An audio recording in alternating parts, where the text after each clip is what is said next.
आज मैं आपको बताऊंगा कि यूनियन ऑफ टू सेट्स क्या होता है और इसकी प्रॉपर्टीज क्या होती है। आओ देखो, बहुत डिटेल्स में इसको मैं आज समझाऊंगा।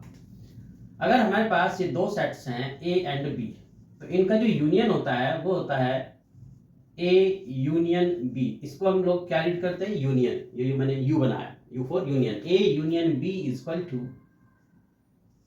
X such that X belongs to A और x बिलोंग्स टू b। अब जैसे सपोज आपके पास दो सेट हैं, एक है x, y, z और b सेट है आपके पास p, q एंड x। अब अगर इनका यूनियन देखें तो यूनियन का मतलब होता है कि भाई a के सारे एलिमेंट्स ले लो, b के सारे एलिमेंट्स ले लो और जो कॉमन एलिमेंट्स हैं उनको सिर्फ एक ही बार लिखोगे। मतलब क्या हुआ कि रेपिटेशन इज नॉट अलाउड। तो इसीलिए यहाँ पर जो ए यूनियन बी आपका आ जाएगा वो आ जाएगा x, y, z, p, q। तो ये आ गया हमारा union of A and B. Clear? अब देखो, ये जो यूनियन है इसकी अपनी कुछ बेसिक प्रॉपर्टीज होती हैं। तो इसकी कुछ बेसिक प्रॉपर्टीज कौन कौन सी है वो मैं अब आपको बताऊंगा। पहली तो बात ये ध्यान दो कि अगर हमें इसे लिखना होता है, यानी जैसे मैंने बताया यहाँ पर कि ए यूनियन बी को हम कैसे लिखते हैं, ये इसकी सेट बिल्डर फॉर्म है और ये जो हमने बनाई इनको बोलते हैं रोस्टर फॉर्म। ठीक है? तो अब मैं इसकी बेसिक प्रॉपर्टीज आपको बताऊंगा। ध्यान देने की बात क्या है, देखो यहाँ पर कि अगर जो बेसिक प्रॉपर्टीज है वो क्या है कि जो सेट ए और सेट बी थे, वो जिनका यूनियन ए यूनियन बी हमने लिखा है, तो यानी जो सेट ए होगा ये सेट इसका सबसेट होगा ए यूनियन बी का। इसी तरीके से जो सेट बी होगा वो सबसेट होगा ए यूनियन बी का। तो अब अगर आप देखें नंबर 2 प्रॉपर्टी में कि अगर इंटरसेक्शन लेना हो ए के साथ, A intersection A union B, तो इंटरसेक्शन में आप जानते हो कि स्मॉलर आता है, तो यहां पर क्या आ जाएगा ए। इसी तरीके से अगर हमें बी के साथ इंटरसेक्शन लेना हो ए यूनियन बी का, तो क्या आ जाएगा हमारे पास बी। अब देखो नेक्स्ट, अगर ए का यूनियन ए यूनियन बी के साथ लेना है तो क्या आएगा हमारे पास ए यूनियन बी, क्योंकि ए यूनियन बी बड़ा है। इसी तरीके से बी के साथ अगर यूनियन लेना हो तो क्या आएगा A union B is equal to A union B. अब मैं इसकी नेक्स्ट प्रॉपर्टी बताता हूं जिसको हम कहते हैं commutative property. Means A union B will be equal to B union A. क्या बोलते हैं इसको? Commutative property. दूसरा एसोसिएटिव प्रॉपर्टी, यानी A union B union C will be equal to A union B union C. इसको बोलते हैं associative property. ठीक है? Next, A union B union C will be equal to B union C union A will be equal to C union B union ए। इससे कोई फर्क नहीं पड़ता कि आप पहले किसका यूनियन लेते हैं किसके साथ, अगर ओवरऑल देखेंगे तो यूनियन सेम रहेगा।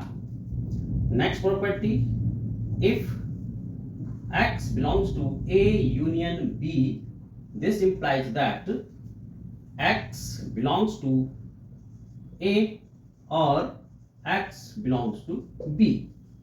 क्लियर है यहां तक मेरी बातें आप लोगों को? नेक्स्ट प्रॉपर्टी, अगर आप एम्प्टी सेट यानी फाइव के साथ इसका यूनियन लेते हैं, union of A union B, तो क्या आएगा आपका ए यूनियन बी। इसी तरीके से अगर आप फाइव के साथ इंटरसेक्शन लेते हैं ए यूनियन बी का, तो बड़े ध्यान से समझना। अब आप इंटरसेक्शन ले रहे हैं तो इंटरसेक्शन में आपको पता है जो सबसेट होता है वो आता है, और five is the subset of A union B, that's why we will use here five. ऐसे ही अगर आप देखें इसकी 10th प्रॉपर्टी, यूनिवर्सल के साथ अगर आप इसका यूनियन लेते हैं, universal set union A union B, तो क्या आएगा हमारे पास यूनिवर्सल सेट।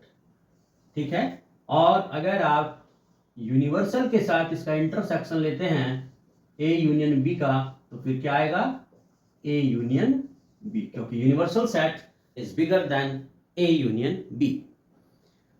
तो ये इतनी प्रॉपर्टीज आप लोग को समझ में आ गई होंगी। मैं आपको बताऊंगा कि जो ये यूनियन होता है इसके लिए हम लोग टेक्निकल वर्ड्स होते हैं वो क्या क्या यूज करते हैं। तो बेसिकली अगर क्वेश्चन में आपको कहीं मिलता है वर्ड्स यूज्ड फॉर यूनियन, अगर आपको कहीं मिलता है ये वर्ड लिखा हुआ और, ठीक है, तो और के लिए यूनियन का प्रयोग करते हैं।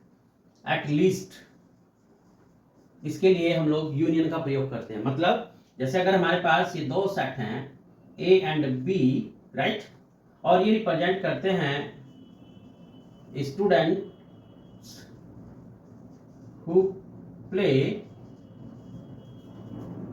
क्रिकेट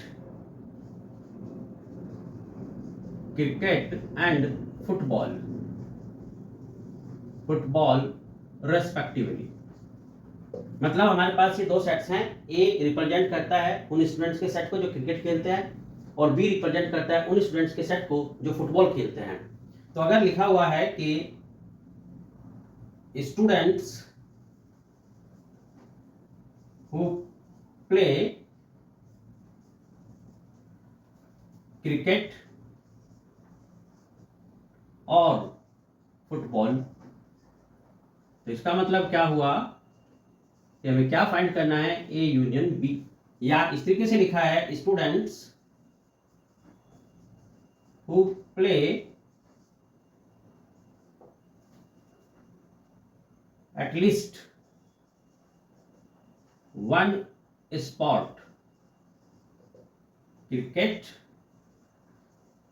और फुटबॉल,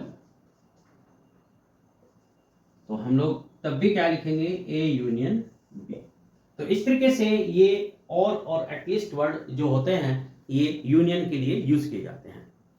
तो बच्चों, आपको अगर ये अच्छा लगा है ना तो जरूर चैनल को सब्सक्राइब करना।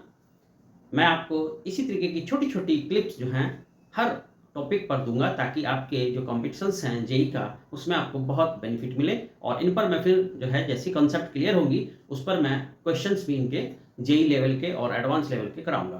तो आप लोग मुझसे जुड़े रहना, मेरे चैनल को जरूर सब्सक्राइब कर लेना।